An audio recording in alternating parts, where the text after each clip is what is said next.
Okay, so we're going to take a look at how we create actors right now.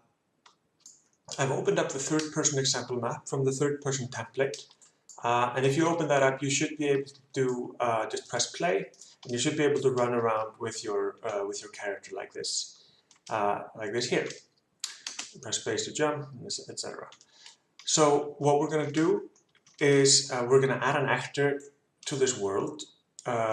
And what this actor is supposed to do is that we want to add a platform that the player can jump on, and then a little bit later we're going to add some logic to it that allows it to behave when the actual player when the player touches it. So let's basically just start. Let's just start by making an empty actor in the world and add it. So to make an empty actor, go to the content browser, which you should have open here in the beginning. If it looks like this, you probably just want to press this button here, and then you have the hierarchy here. Let's just press the content folder that adds our actor just basically to the root of the folder, so it's easy to find.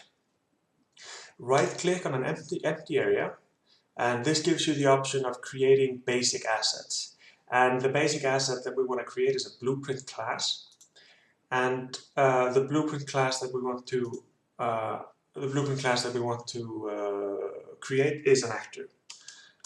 So we create an actor. It's called new blueprint, and let's just start by giving it a new name.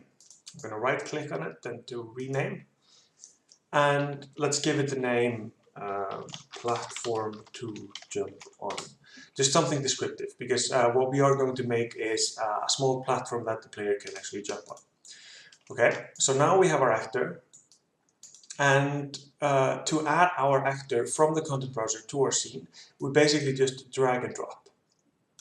So now I've dragged my actor here into the scene, and you can see here in the world outliner that we have a new entry called platform to jump on, and it is of the type platform to jump on.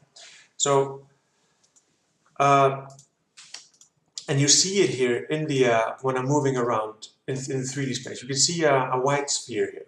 So if I pick it, I just press this white sphere here. But when I play, I don't see anything, and I can walk around here and nothing happens. So this is because we haven't taught our actor to do anything. The only thing that the actor knows how to do is it knows how to locate itself in the 3D world. It knows that it's at the bottom of the stairs, or it knows that it's at the top of the stairs. It basically knows where we place it. So, and this white sphere here is basically just an icon telling us where it is when we're working. So let's add a little bit of logic to it. We go back to our content browser down here. We double click on the blueprint class, which is basically the type of blueprint that this is, a type of actor that this is. We double click on it, and what you're going to see is this menu here. This has 3 tabs, and you're going to be focusing mostly on the viewport and the event graph to begin with. So let's just start off here in the viewport.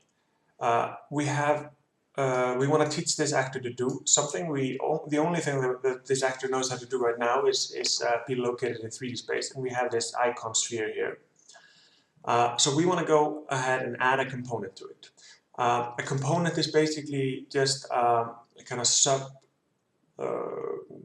it's just a little bit of an added logic that adds functionality to the actor. So we're going to do add component. We're going to go and we're going to add cube.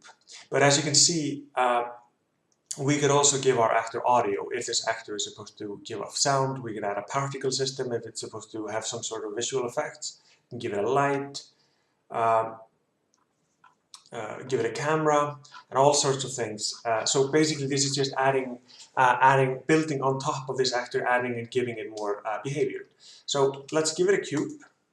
And now that I save, you can see that in the 3D world, in the third-person example map, our actor now looks like a cube. So when I do play, now there's a cube and I can't walk through it. So now we've taught our platform to jump actor that he is supposed to look like a cube.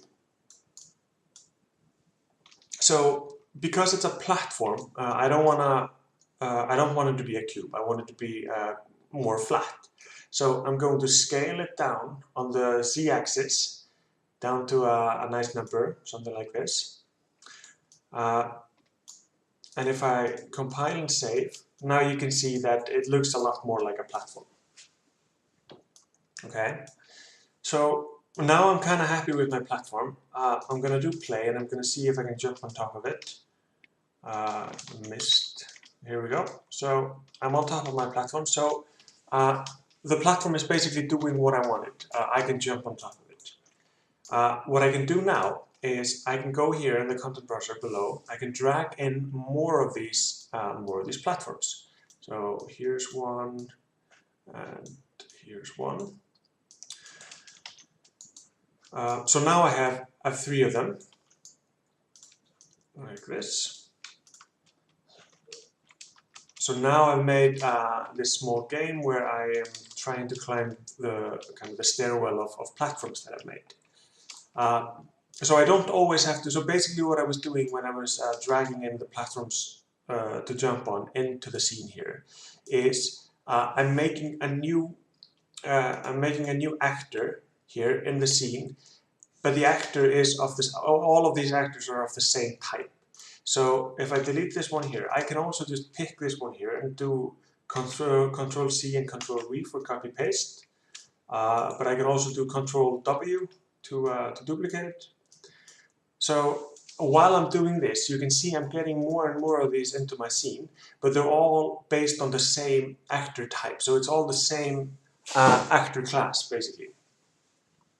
Okay, so I'm not super happy with how it looks. I want to make it a little bit more interesting.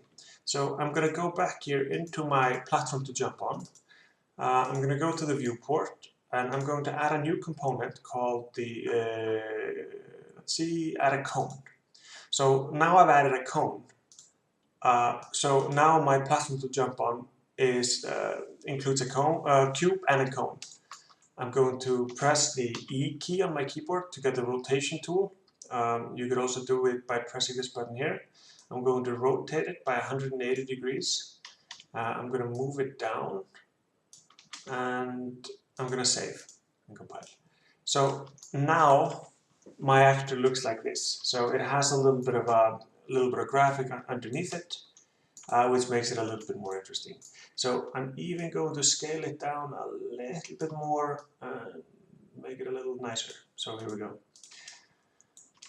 Okay, so now when I play, now you can see that there's a little bit more, it's a little bit more interesting.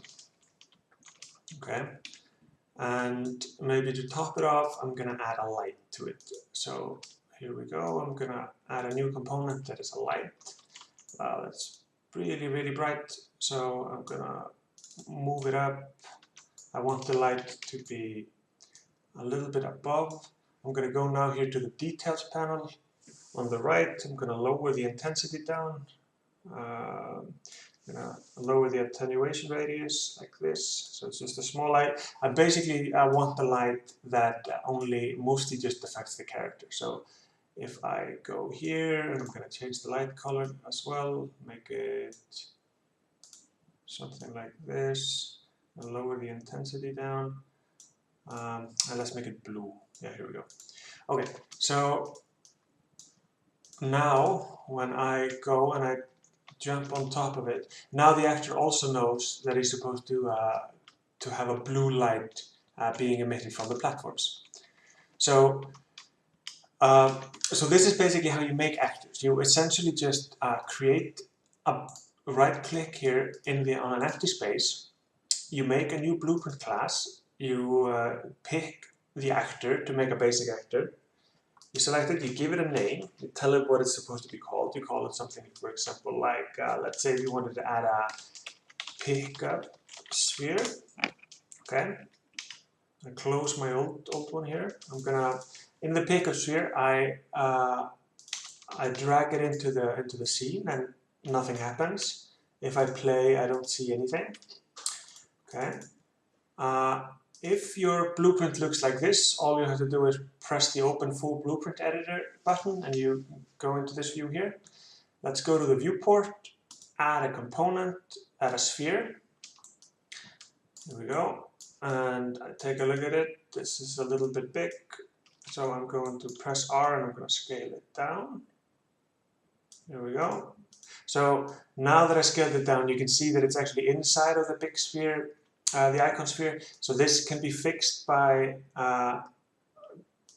picking the kind of the top level here in the components and just put the editor scale here at like 0. So this is the way to hide the editor icon. But okay, so now I have a sphere, and I'm going to click on that, and I'm going to put it here at the top of my track here, and I'm going to say this is the kind of goal. So my game is over if I manage to climb up here and touch the sphere. Here we go. So nothing happens now, because in the next lecture we're going to add the logic to actually pick the sphere up.